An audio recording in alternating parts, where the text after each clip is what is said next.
Hermanos, estamos contentos en esta noche por la oportunidad que Dios nos da de estar 2 o 3 reunidos en su nombre. Aleluya, la Biblia dice claramente que donde estén reunidos 2 o 3 en su nombre, ahí el Señor estará presente. Y sabemos, aleluya, que el Señor está en medio de su pueblo. Aleluya. Eso es para que no te me congeles.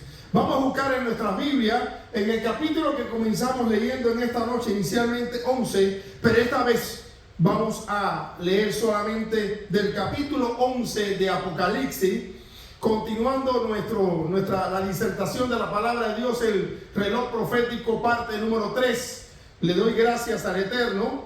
Vamos a estar leyendo Apocalipsis 11 del 15 al 19, y le doy gracias al Eterno porque ha sido visto este estudio ya por 250 personas, aleluya. Que en esta hora yo sé que hay personas que están deseosos de ver cómo termina, aleluya, este estudio bíblico que todavía falta, pero le damos gracias al Señor. Aquellos que nos escuchan en Facebook, por lo menos en YouTube, sabemos que tenemos ya 250 personas en este instante que han estado viendo en la parte número 2. Aleluya, del reloj profético del Señor.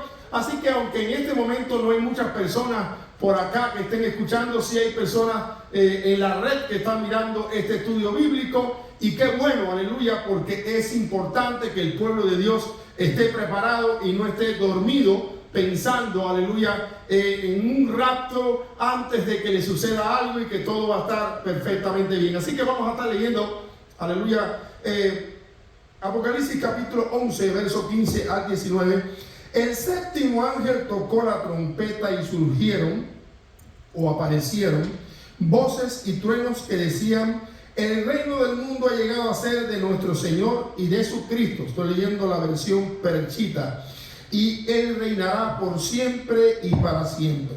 Después, los 24 ancianos que estaban sentados en sus tronos antes del trono de Dios se postraron sobre su rostro y adoraron a Dios, diciendo: te damos gracias, oh Yahweh, Dios el Todopoderoso, el que eres y el que eras, por cuanto has tomado tu gran poder y has reinado.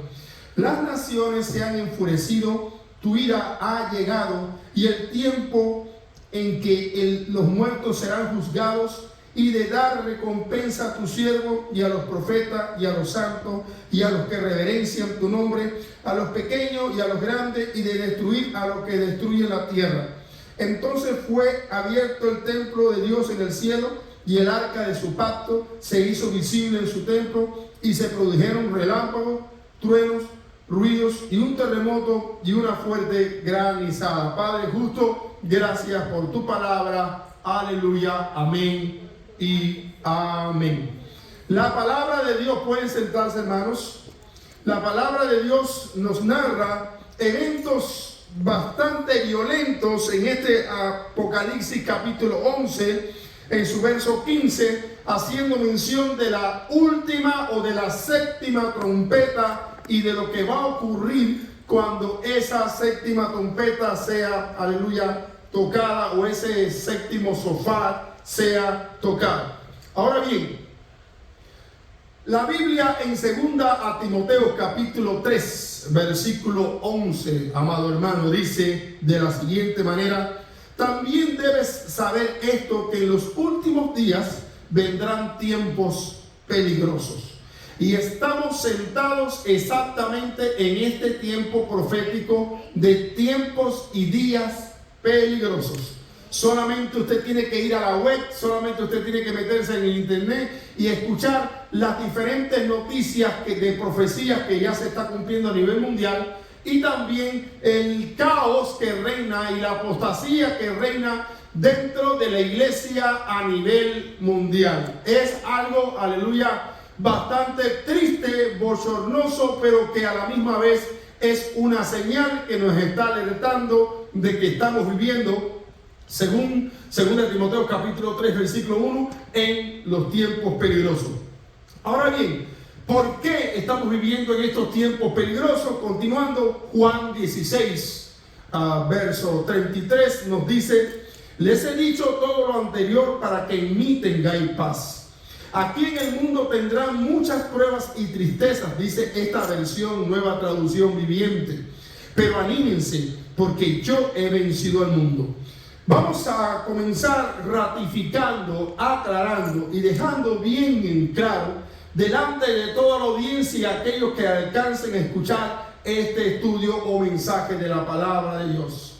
En ninguna parte de las Escrituras nuestro Señor y Salvador Jesucristo, aleluya, le prometió a su pueblo que no iba a pasar por pruebas, que no iba a pasar por tristeza, que no le iba a pasar nada y que porque eran cristianos y era la niña de los ojos de Dios, pues nada le iba a acontecer. Y esa teología, aleluya, que ha enseñado por siglos, que si te guardas para el Señor, que si vives en santidad, pues entonces Dios, aleluya, también te va a guardar de las aflicciones en este mundo, aleluya. Esto es algo que no tiene un peso bíblico lo suficiente como para llenar nuestro corazón y nuestra esperanza, ya que la Biblia nos enseña desde Génesis, aleluya, hablando de, en este caso, Abel el justo, hasta, aleluya, el libro de Apocalipsis, que siempre los justos y los santos han sufrido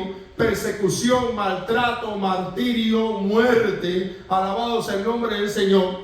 Y nuestro Mesías y Salvador, aleluya, Jesucristo o Yeshua, el Mesías, dejó bien claro a su pueblo que iban a venir tiempos difíciles y que en este mundo íbamos a sufrir persecución, y esto se vio en la iglesia primitiva como algo bien claro y patente cuando fueron tirados al foso de los leones, cuando fueron torturados, como he dicho en ocasiones anteriores, aleluya, por los gobernantes romanos, cuando fueron incendiados, aleluya, y quemados como antorcha, y bueno, persecuciones que ha estado siempre teniendo la iglesia a través de todo el tiempo. Que no sé de qué parte se apoyan aquellas personas que con mucho respeto, por supuesto, aleluya, se le enseñan al pueblo de Dios de que todo va a estar bien, de que no va a pasar nada, que como somos la iglesia de Cristo, en un abrir y cerrar de ojos vamos a ser llevados, y que nada de lo que tiene que acontecer nos va a tocar a nosotros, porque nos hemos portado bien, porque hemos vivido en santidad, porque hemos ayunado, porque hemos guardado la palabra, porque nos hemos guardado del mundo, aleluya, y por todas esas razones, pues entonces como que Dios tiene, ¿no?, que cubrirnos y guardarnos, aleluya, alabado sea el nombre del Señor, y que nosotros no suframos absolutamente nada.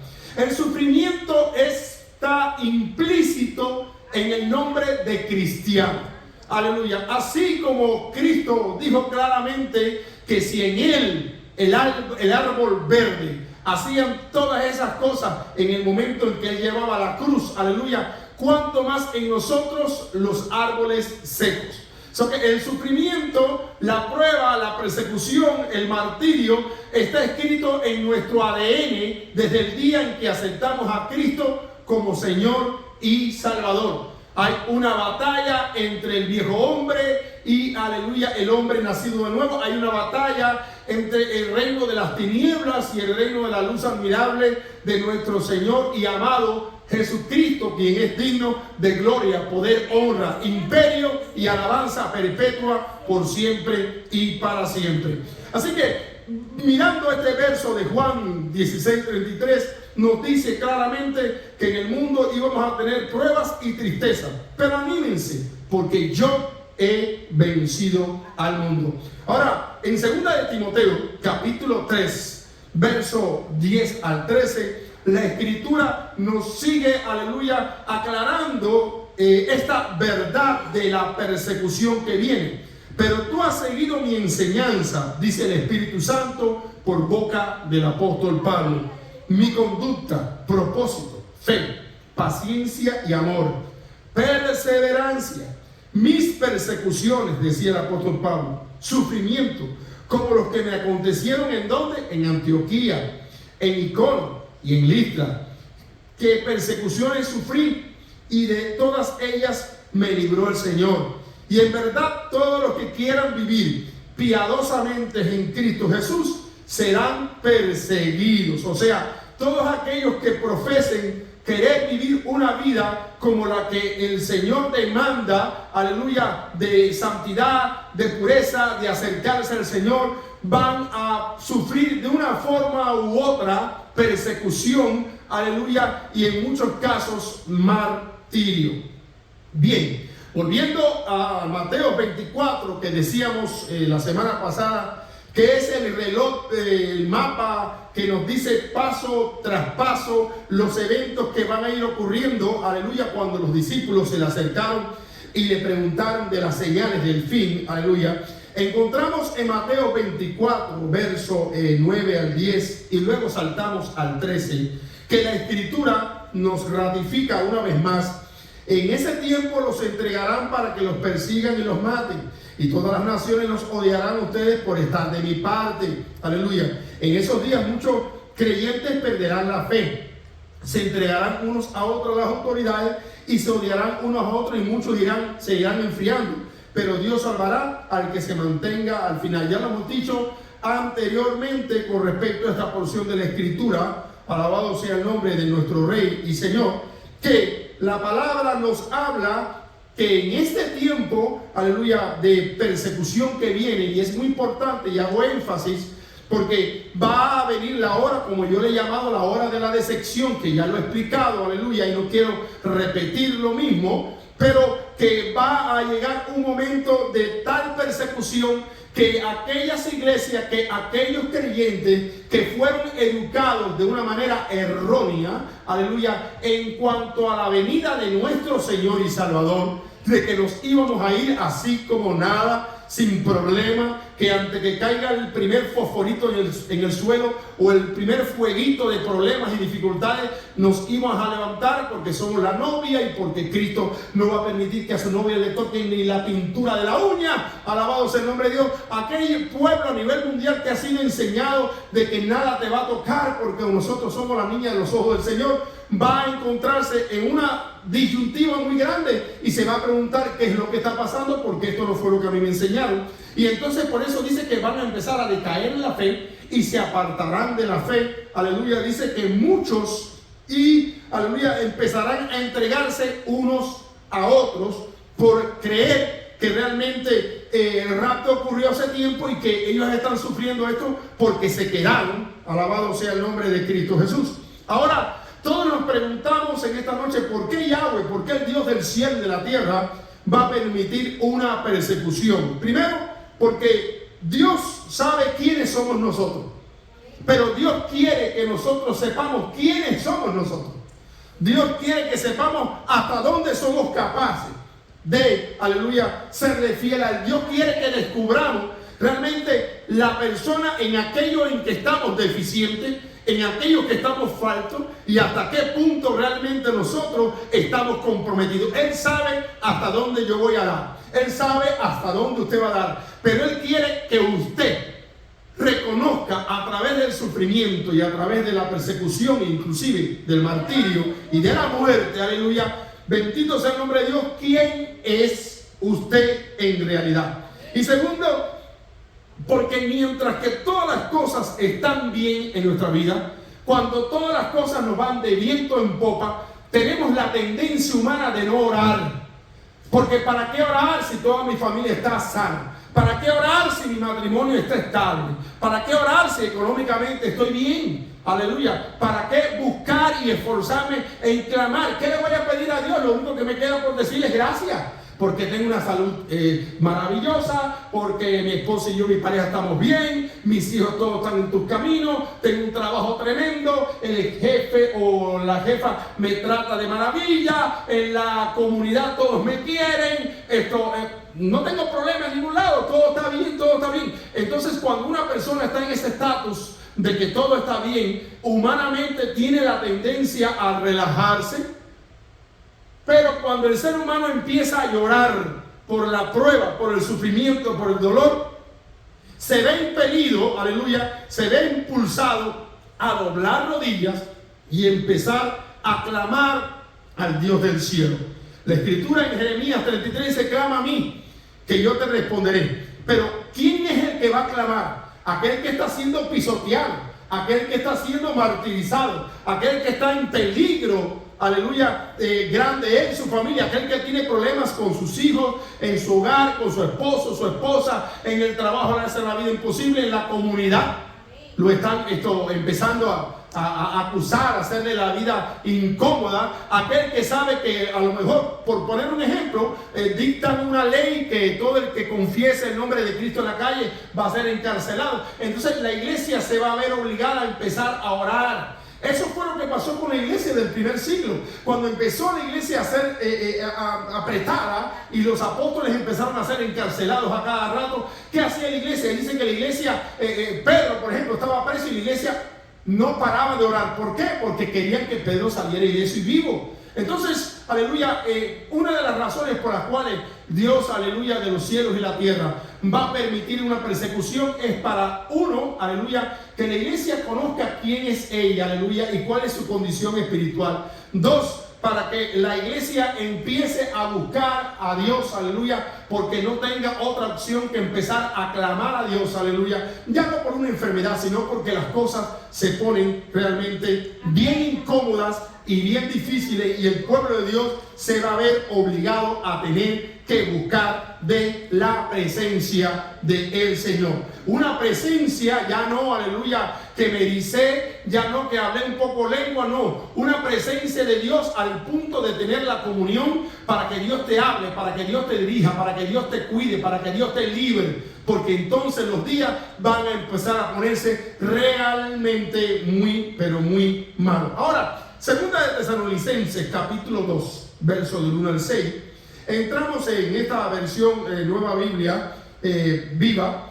Dice así la escritura, y yo quisiera que cuando yo leo este texto, que en otras ocasiones he leído para ustedes, segunda a los Tesalonicenses, capítulo 2, verso del 1 al 6, entienda el pueblo de Dios que me escucha por YouTube, por Facebook, no importa en cualquier parte aquí de Estados Unidos, Guatemala, donde hay personas escuchando, México, donde hay personas que están escuchando. Por amor a Cristo, pase esta noticia, dígaselo a aquellos que le están diciendo, aleluya. Fíjense que con mucho respeto, no estoy diciendo que lo están engañando, sino que le están dando una información errada, aleluya, que todas las cosas van a estar bien y que realmente, aleluya, nos vamos antes que caiga el primer clavo, el primer fósforo, aleluya, o llama de sufrimiento sobre la tierra. Pásele esta noticia, porque esto mismo estaba ocurriendo en los tiempos del apóstol Pablo. Cuando él escribe a la iglesia de Tesalónica, estaba esta situación que muchos creyentes decían, aleluya, que se iban a ir con el Señor, que iba a haber un rapto inminente, o sea, de la noche a la mañana. Inclusive Pablo pensaba que en su época iba a ser el rapto de la iglesia. Alabado sea el nombre del Señor, hasta que el Señor le revela, como vemos, cómo iba a ser el orden de todas las cosas. Y ya desde aquella época habían personas diciéndole al pueblo, a las diferentes iglesias, no te preocupes, a nosotros no nos va a tocar ni una mordedura de hormiga, porque somos la novia de Cristo y nos vamos para el cielo. Y qué cosa tan mala como esta de enseñarle al pueblo de Dios que no viene persecución, porque entonces el pueblo no se prepara. El pueblo no se prepara. Y el pueblo tiene que estar preparado para lo que viene y entender que cuando llegue el momento malo no es que Dios nos abandonó, sino que Dios nos está preparando para las bodas.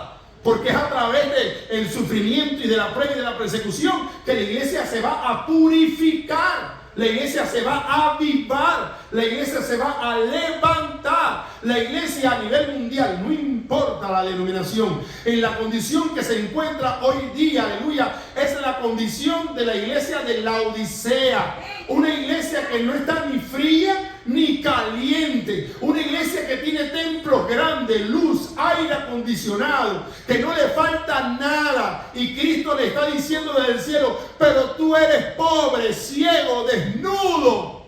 Alabado sea el nombre del Señor. Por lo tanto te recomiendo de que compres, aleluya, colín y te limpies los ojos para que veas tu triste condición espiritual. Es la iglesia mundial hoy en día está tipificando a la iglesia de Laodicea, la iglesia de los últimos tiempos. Una iglesia que no está ni fría ni está caliente. Tiene un pie en el mundo y otro pie dentro de los caminos del Señor. Ahora escuche lo que dice Segunda de Tesalonicenses, capítulo 2, verso 1 al 6. Y escuche frase por frase. Ahora bien, hermanos, en cuanto al retorno de nuestro Señor Jesucristo, en cuanto al retorno y a nuestro encuentro con Él, o sea, el rapto, le decimos esto: no se alteren ni se turben si llegan a sus oídos mensajes de individuos que dicen haber tenido mensajes del Espíritu o mensajes de Dios orales o escritos diciendo que el día del Señor ya llegó. Oiga bien, como el apóstol Pablo estaba aclarando, no se alteren ni se turben si llegan a sus oídos personas que dicen: yo tuve una revelación de parte del Señor, el Señor me mostró que viene ya, y que viene ya, en cualquier momento, hermano. Dice: no se altere, ni se turbe, ni le preste atención. Oiga bien, como que el Señor ya llegó. Ni siquiera se afirman que nosotros, dice el apóstol Pablo, hemos enviado la carta y que sostenemos esto mismo. No se dejen engañar, dice el verso 3, de ninguna manera, porque ese día no llegará. ¿Cómo que no llegará? Entonces no hay rapto. No, sí hay rapto. Claro que sí, es nuestra esperanza bienaventurada. Pero escuche cuándo. Verso 3 de Segunda de Tesalonicenses, capítulo 2. No se dejen engañar de ninguna manera, porque ese día no llegará. Que ocurra la rebelión contra Dios y se manifieste, hasta que se ocurra la rebelión contra Dios y se manifieste el hombre de pecado, el anticristo, el que solo sabe destruir. Verso 4. Él se opone y se levanta contra todo lo que lleva el nombre de Dios y es objeto de culto. Este hombre hasta se atreverá a ir a sentarse en el templo de Dios y hacerse pasar por Dios mismo. ¿No se acuerdan ustedes que yo les hablé de esto cuando estuve con ustedes? Como recordarán, también les dije que hay un poder que detiene a este hombre y que no permitirá aparecerle hasta su debido tiempo. Y aquí vamos a aclarar en esta noche algo muy interesante acerca de ese poder, y se lo voy a demostrar. Ahora, el apóstol Pablo lo que está diciéndole aquí a la iglesia de Tesalonicenses y a nosotros es que no nos alteremos, que no creamos nadie que venga con una profecía, con una visión, con una revelación, aleluya, de que el Señor ya viene ya, o de que el Señor ya vino y nos quedamos y que por eso estamos en medio de esta persecución. Y que si, por ejemplo, un ejemplo, ¿no? Supongamos que ya la iglesia a nivel mundial, incluyendo aquí en Estados Unidos, está empezando a perseguir y estamos siendo encerrados en la cárcel. Y entonces van a aparecer muchos profetas diciendo: ustedes se quedaron, por eso que está pasando lo que está pasando. Por eso que está esta persecución, porque ya el rapto ocurrió y ustedes se quedaron porque ustedes estaban mal espiritualmente. De eso es lo que está hablando el apóstol Pablo. No se turbe, no se ponga nervioso como que el día del Señor ya llegó ya. Porque el día del Señor no llegará hasta que no se manifieste el hombre de pecado. Hasta que no se manifieste el hombre de pecado. Déjenme decirlo más despacio. Hasta que no se manifieste el anticristo, el día del Señor no llegará. O sea, el arrebatamiento de la iglesia, el zarpazo, el levantado de la iglesia no va a ocurrir hasta que no se dé a conocer el hombre de pecado. En otras palabras, en un español más moderno, la iglesia no se va para el cielo sin que antes conozca quién es el famoso anticristo. O sea, la iglesia va a estar aquí y va a ver por las noticias, aleluya, que el tercer templo se construyó, que finalmente se logró el acuerdo entre árabes y judíos, aleluya, y que se construyó el tercer templo allí, aleluya, en Jerusalén, y que, aleluya, se presenta un gobernante mundial trayendo paz, porque recuerde que Mateo 24 dice que va a haber un aumento y aumento y aumento, como son así los dolores de parto, que van de aumento en aumento, aumento, hasta que la mujer ya no aguanta más y tiene que ir al hospital y nace el bebé. Primero empieza un dolorcito, después otro, después más seguido, más seguido, más seguido, más seguido, y ya empiezan todos estos los dolores de parto hasta que la mujer da a luz su criatura. Y sabemos que en estos tiempos hay terremotos y hay guerras por aquí y por allá, pero todavía no estamos ni siquiera a principios de dolores, porque ya estudiamos la semana pasada, para no repetir lo mismo, aleluya, de que realmente el mundo entero, prácticamente gran parte del mundo, cuando el anticristo se presente, va a estar en medio de guerras. Nación contra nación, pueblo contra pueblo. Va a haber, aleluya, terremotos en muchísimos lugares, ya lo habíamos dicho. Y, aleluya, también sobre todas las cosas, por culpa de esta guerra, va a haber hambruna en toda la tierra y pestes, o sea, diferentes virus y enfermedades. Esto es el COVID, no fue nada. Las personas van a empezar a morir, aleluya, por mortandad como pollos en la calle, lo dijimos la semana pasada. Alabado sea el nombre del Señor. Y es en medio de este caos social de guerras, enfermedades, hambruna, que aparece el anticristo presentándose como Mesías y como Dios. Y de la noche a la mañana va a resolver todos los problemas, va a traer paz y seguridad. Oiga lo que dije, paz y seguridad. Y va de una forma milagrosa a resolver todos los problemas económicos que el mundo tiene en ese caos. Va a parar las guerras de una forma milagrosa. Bendito sea el nombre de Dios. Va a parar la mortandad y de esa manera, con señales y prodigios engañosos, le va a hacer creer al mundo entero de que Él es Dios, que Él es Cristo, que vino a traer paz a la tierra. Y los judíos firmarán un pacto de paz y seguridad con Él. Alabado sea el nombre de Dios. Entonces la iglesia va a reconocer finalmente quién es el anticristo, porque la iglesia va a ver ese aumento de guerra, esas pestes, esas hambres, esa terrible persecución que nos viene encima. Y entonces va a ver cómo este hombre se manifiesta como Cristo, pero dice que el pueblo, aleluya, de Dios lo va a reconocer. Y va a decir, este hombre no es el Cristo nuestro, este es el anticristo.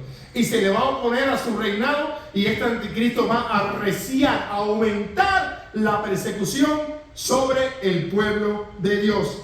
Y luego dice en el verso 6, y ya saben que hasta ahora lo detiene un poder que está deteniendo, aleluya, todas estas cosas.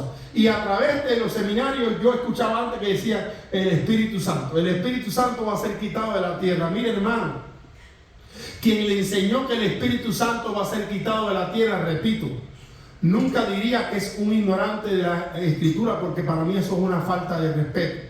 Y quisiera tratar con mucho respeto a cada pastor, a cada ministro y a cada teólogo que tiene su opinión. Pero está dando una opinión errada. ¿Por qué, hermano, usted dice eso, pastor? Muy sencillo. Uno de los atributos de Dios es la omnipresencia. Lo creemos, todo el pueblo de Dios sabe que Dios es omnipotente, que significa que Dios lo puede todo. Dios es omnisciente, que significa que Dios lo sabe todo. Y otro de los atributos de Dios, para no decir todos los atributos, es la omnipresencia. Nosotros creemos, y la iglesia a nivel mundial cree, que Dios está en todas partes.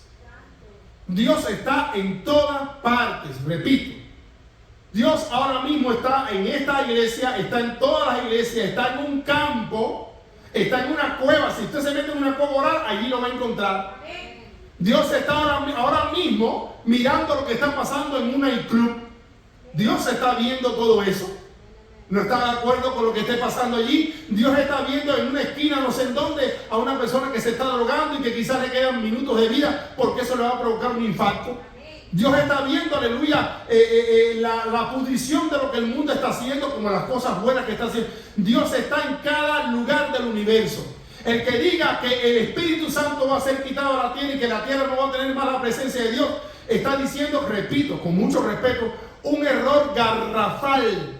Porque decir eso es decir entonces que Dios no es omnipresente. El día que Dios no puede estar en un lugar, significa que dejó de estar en todos los lugares y deja de tener una de sus cualidades, que es, o atributos, omnipresencia.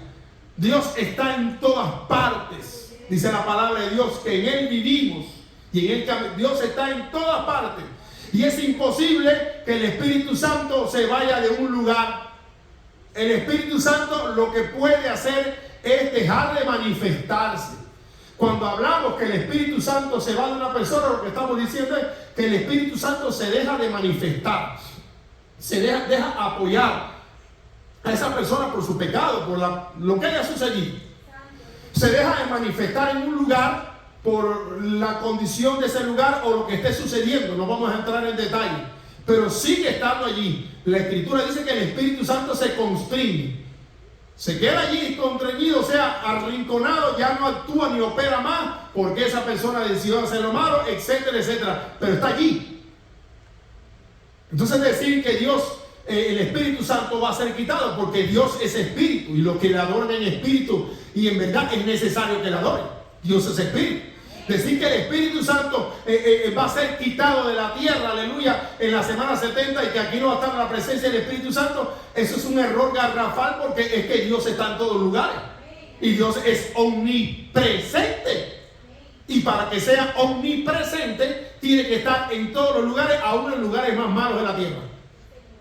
Dios lo ve todo, lo sabe todo y está en todo lugar. Ese es el Dios en el cual yo creo. Así que el Espíritu Santo no es quien lo detiene y que se va a quitar. Es la iglesia la que con su enfrentamiento, ese grupo de creyentes que no se van a vender el pecado ni a la mentira del anticristo y que por el Espíritu Santo van a discernir que ese es el anticristo. Esta iglesia, aleluya, es la que se le va a enfrentar y le va a hacer de obstáculo y le va a hacer de problema, aleluya, al reinado del anticristo, aleluya, y la luz contra las tinieblas. Vamos a ver en otros textos más adelante, van a estar peleando allí. Y la iglesia le va a servir de estorbo a sus planes perversos y malvados al hombre de pecado. Así que ese poder que le detiene es la iglesia. Ahora, Mateo 24, nuevamente. Y luego el verso 16 al 22 en la Nueva Traducción Viviente. Mateo 24, verso 16 al 22 en la Nueva Traducción Viviente. E invito a aquellos que quieran tener algún comentario o que quieren que le explique algo en específico, aleluya, me pueden mandar a mi correo allá en Facebook, en YouTube, o mi teléfono 806-660-6157, 806-660-6157. Usted me puede llamar, me puede testear, no para contienda, porque la Escritura no es para contienda, sino para compartir, aleluya, o cualquier pregunta que usted tenga con respecto a esta temática. Ahora, Mateo 24, 16 a 22 dice: entonces los que estén en Judea huyan a las colinas, las personas que estén en la azotea no vayan a la casa para empacar, las personas que estén en el campo no regresen ni para buscar un abrigo. Qué terribles serán esos días para las mujeres que estén embarazadas, ya lo habíamos hablado la semana pasada, y las madres que amamantan. Oren para que vuestra vida no sea en invierno, o sea, no sea en un tiempo incómodo o en día de reposo, pues habrá tanta angustia en cualquier otro momento desde el principio del mundo y jamás habrá una angustia tan grande. De hecho, a menos que se acorte esta calamidad y estos días, ni una sola persona sobrevivirá. Otras versiones como Cipriano y Valera dice: por causa de los escogidos, esos días se van a cortar. Al parecer, esos días no van a ser de 24 horas, quizás van a ser más cortos, porque dice la Escritura que si esos días no se acortan, ni aún los escogidos van a ser, aleluya, en este caso, salvos. Ahora, en esta porción de la Escritura, escuchamos una orden, y quiero que se lo grabe, una orden de Cristo, no es mía, no es de una denominación, una orden. Y la orden es que huyan, no es que se paren y digan: no, yo soy cristiano y a mí no me va a pasar nada, Jehová es mi pastor y nada me faltará. No, Cristo te está diciendo: cuando estas cosas y empiece la persecución, huye. ¿A dónde? Fuera de todo lo que es ciudad, a los montes, a lugares lejanos de todo lo que es la metrópolis. Aléjese del pueblo, aléjese, váyase, por eso dice a las montañas, huyan a los montes. No desciendan a la casa. Cuando empiece la persecución, huya. Huya. ¿Y por qué de las ciudades? Porque las ciudades van a empezar a ser controladas, aleluya, electrónica y tecnológicamente por el reinado del anticristo. Y se sabe que en el monte y en lugares, aleluya, lejos de las ciudades y de los centros, aleluya, donde hay multitud de personas, va a ser más difícil, aleluya, encontrar a los creyentes y aquellos que traten de guardar el testimonio de Jesucristo. O sea que la Escritura nos está diciendo por boca de Cristo Jesús. En ningún momento está diciendo: no se preocupen que yo los voy a librar, allí yo voy no, dice que huyan. Huyan como la iglesia primitiva que se escondía en las catatumbas, como la iglesia primitiva que se escondía en los montes, en las cuevas, como menciona el libro de Hebreos capítulo 11. Léalo para que usted vea. Creyentes, fieles y santos, cubiertos de pieles y ovejas en cuevas, dice la escritura en Hebreos 11. Entonces estamos hablando palabra del Señor, no palabra de hombre. Estamos hablando lo que el Señor dice aquí en esta porción de la escritura, es que cuando estas cosas empiecen a ocurrir, usted salga de su casa, aléjese de todo lo que es ciudad, de todo lo que es un pueblo, de todo lo que es un lugar de aglomerado, porque esos lugares van a ser controlados y van a ser cerrados, aleluya, por, aleluya, el ejército, aleluya, o el army de este anticristo. La orden es huir, alejarse de todo centro urbano. Juan 16:33 nos dice: estas cosas les he hablado para que en mí tengáis paz. En el mundo tendréis tribulación, pero confiad, yo he vencido al mundo. Pero, aleluya, el Señor nos está diciendo, aleluya, en el mundo tendréis aflicción. Ahora en Apocalipsis capítulo 3 verso 10 nos dice: por cuanto has obedecido mi mandamiento de ser perseverante, yo también te protegeré de la hora de la prueba, la cual vendrá sobre el mundo entero, para poner a prueba a cuantos habitan en ella. Este es un versículo mal entendido y que yo voy a explicar ahora también. Cuando Cristo está hablando de la hora de la prueba, está hablando del día del Señor, del día de la venganza, del día de la ira, de los justos juicios de Dios sobre esta tierra. Dios nos va a guardar de la ira. ¿Por qué? Porque la Biblia dice que nosotros no somos hijos de ira. Eso sí la Biblia dice. No somos hijos, aleluya, de que vamos a recibir los justos juicios de Dios sobre esta tierra y la ira derramada del Dios del cielo sobre esta tierra. Entonces, cuando la Escritura nos dice que te va a guardar de la hora de la prueba, no es que te va a guardar de la persecución que viene, sino del día de la ira, porque la iglesia, antes que llegue el día de la ira, el día del Señor, el día de los justos juicios del Señor, la iglesia se va con Cristo. Vamos a ver varios versos bíblicos que nos hablan del famoso día de la ira. Isaías 13, 9 al 10, Joel 2, 31, nos dice así, primeramente, Isaías 13, 9 al 11. He aquí que viene el día del Señor implacable, lleno de indignación, de ardiente ira, para convertir la tierra en desolación. Por eso es que ya la iglesia no va a estar en ese tiempo. La iglesia va a conocer el anticristo, va a saber quién es el anticristo, va a ser perseguida por el anticristo, pero antes que vengan los juicios de Dios sobre la tierra, la iglesia ya voló, por supuesto. Para convertir la tierra en desolación, para destruir de ella a sus pecadores, porque las estrellas de los cielos y sus constelaciones no van a dar más luz. El sol se oscurecerá al salir y la luna no va a dar su luz. Castigaré el mundo por su maldad y a los impíos por su iniquidad. Haré que cese la arrogancia de los soberbios y humillaré la altivez de los tiranos. Eso dice Isaías 13, del 9 al 11. O sea, desolación, la palabra, todos saben, el que es hispano, que la palabra desolación es dejar la tierra vacía, prácticamente pelada. Cuando decimos este pueblo quedó desolado porque cayó una bomba, un cohete, por ejemplo, o porque se quemó por un incendio. Esto quedó desolado, qué tristeza. Aquí habían tiendas y todo, y quedó desolado, o sea, quedó todo tierra. Y cuando dice la Biblia de que el día de la ira del Señor, en el cual Él va a convertir la tierra en una desolación, algo prácticamente nada. Alabado sea el nombre del Señor. Ese es el día del Señor. Ahora Joel capítulo 2 verso 31 nos dice lo siguiente: el sol se convertirá en tinieblas y la luz en sangre. La luz en sangre, perdón. Antes que venga el día del Señor grande y temible. Hay que aprender a diferenciar el día grande y temible o día de la ira del Señor y, alabado sea el nombre del Señor, o la hora terrible de la prueba que ha de venir sobre todos los moradores de la tierra, que es lo mismo, aleluya, y de la persecución, el hambre, la angustia que va a causar, aleluya, en su principio el reinado del anticristo sobre aquellos que se le oponen a sus mentiras. Mateo 24, verso 32 al 34 y luego el verso 36 dice: nadie conoce ni el día, ni la hora, pero los cristianos pueden conocer el tiempo en general, porque los eventos incluidos en este capítulo nos dice claramente, verso 35, el cielo y la tierra pasarán, pero mis palabras no pasarán. No me interesa la opinión de los teólogos que le están enseñando a la gente, aleluya, que no va a pasar nada de eso, que ya la iglesia, antes que suceda algo de esto, ya va a estar en el cielo. A mí me interesan las palabras de Cristo, que con Él sí no hay errores.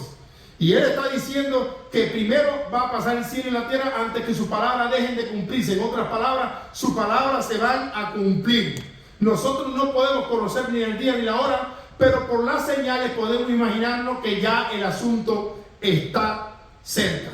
Y entonces caemos, como estamos estudiando el reloj profético de Dios, caemos, aleluya, en una de las partes más interesantes de este estudio. Israel, el reloj profético de Dios. Todo lo que le suceda a Israel tiene que ver con nosotros y nos afectará a nosotros. Y a través de este estudio vamos a quitar esa falsa teología del reemplazo, de que la iglesia reemplazó a Israel. No, la iglesia fue injertada en el árbol del buen olivo, no reemplazó a nadie. Es imposible que un Dios del cielo, que le haya hecho tantas promesas a un pueblo, las olvide y cambie de carácter, y ahora pues entonces ya no voy a cumplir ninguna de las promesas que yo te di a ti ni a Abraham, y que dice que esas promesas son perpetuas. Dios es el mismo ayer, hoy, por todos los siglos, y Él no cambia. Y vamos a avanzar un poquitico para terminar esta sección del día de hoy. Dice la Escritura, Israel, el reloj profético de Dios. Pero inmediatamente, Mateo 24, 29 al 34. Mateo capítulo 24, 29 al 34, que le dije que era el mapa, el guía. Pero inmediatamente después de la tribulación de aquellos días, el sol se oscurecerá, la luna no hará su resplandor, las estrellas caerán del cielo y los poderes del cielo, o sea, demonios, serán sacudidos. Entonces se manifestará la señal del Hijo del Hombre en el cielo, y en ese tiempo harán duelo todas las tribus de la tierra y verán al Hijo del Hombre viniendo sobre las nubes del cielo con poder y gran gloria. Y enviará a sus ángeles con un gran sonar de trompeta, y ellos reunirán a los escogidos desde los cuatro vientos, de un extremo del cielo al otro. De la higuera aprender la palabra, cuando su rama ya está tierna y brotan sus hojas, saber que el verano está cerca. Así que también ustedes, cuando vean que todas estas cosas, sepan que está cerca las puertas. O sea, no el día y la hora, pero ya están, saben que el asunto está cerca. De cierto les digo que no pasará esta generación hasta que todo esto, aleluya, estas cosas sucedan. La higuera es el símbolo de la nación de Israel. Eso no hay que discutirlo mucho, ni hay que explicarlo mucho. La higuera es Israel. Y Cristo dijo claramente, de la higuera aprender las parábolas. O sea, observemos a Israel, porque lo que suceda en Israel y lo que le pase, bueno o malo, a la nación de Israel, nos va a afectar a nosotros también. Ahora, termino esta parte, aleluya, con qué cosa es una generación. Hay quienes han dicho que una generación bíblica son 40 años. Hay quienes han dicho que una generación bíblica son 100 años, y tienen base para decirlo también. Y hay quienes creemos que una generación bíblica, digo creemos, porque la verdad absoluta solamente la tiene Dios. Hay quien cree, aleluya, que una generación son 40 años y se basan en lo que pasó en el desierto, que anduvieron vagando durante 40 años, y cuando aquella generación murió, y piensan que 40 años son una generación. Y hay quienes también se apoyan diciendo que una generación son 100 años, porque han pasado 14 generaciones, más 14 generaciones de una época a otra, desde el principio, desde Adán, aleluya, hasta prácticamente nuestro Señor Jesucristo. Han pasado 14 generaciones, aleluya, que no voy a entrar en eso hoy, porque esto solamente es una pincelada para continuar otro día. Ahora bien, yo pertenezco al grupo de los que creemos que una generación bíblica no son ni 100 ni son 40, son 70 años. Y nos basamos en el Salmo 90:10, que dice que los días de nuestra edad son 70 años, o sea, los días de nuestra generación, y en los más fuertes, 80 años. Así que yo pertenezco al grupo de creyentes que creemos que una generación bíblica oscila entre los 70 y 80 años, ni 40 ni 100 años, sino 70 o entre 70 y 80 años. Eso es lo que es una generación bíblica. Y termino en esta noche diciendo que la Biblia dice claramente que no pasará esta generación, y esto se ha discutido y se ha hablado y se han dado estudios, que la generación que viera nacer a Israel como nación otra vez en el 1948, aleluya, esa generación, aquellas personas no iban a morir antes de que Cristo viniera. En ningún momento Cristo está diciendo que la generación que viera la nación de Israel, aleluya, fundarse, sino que la generación, por eso es que hay tantos errores bíblicos, porque las personas hacen suposiciones, pero no leen el texto, el contexto de todo lo que está hablando. Mateo 24, verso 29 al 34, nos menciona una lista de eventos que no voy a repetir otra vez. Eventos de tribulación, de que la luna se oscurece, de que las estrellas caen, de que los poderes del cielo son sacudidos, etcétera, etcétera, etcétera. Ahora bien, dice, la generación que vea, aleluya, estas cosas, aleluya, no la fundación del Estado de Israel en el 1940 y pico, no, la generación que vea estas señales que está diciendo ahí Mateo 24, que usted la puede leer en su casa con calma para ver si es así. La generación que vea este sacudir y todas estas cosas del cielo y todo este enredo que ya hemos expresado y explicado en esta noche, dice que esa generación no pasará antes de que vea el retorno de nuestro Señor y Salvador. En la próxima clase voy a comenzar a partir de aquí, voy a explicarlo bien claro, porque es muy importante que entendamos que cuando la Biblia habla de la higuera aprender la palabra, cuando reverdecen sus hojas, aleluya, pero eso no está diciendo en ningún momento que es cuando Israel reverdeciera en el 1940 y pico, no, está poniendo un ejemplo.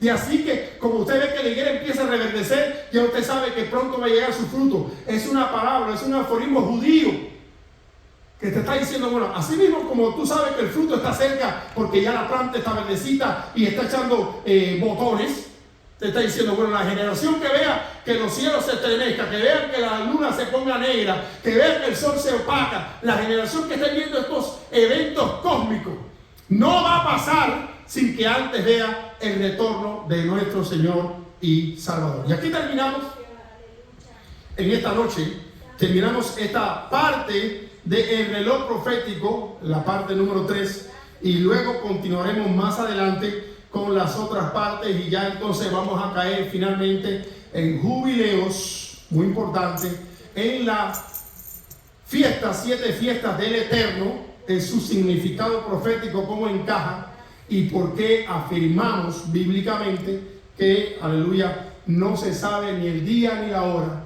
pero el Señor Jesucristo debe venir en una fiesta de Yom Teruah, o día de las trompetas, y explicaremos por qué.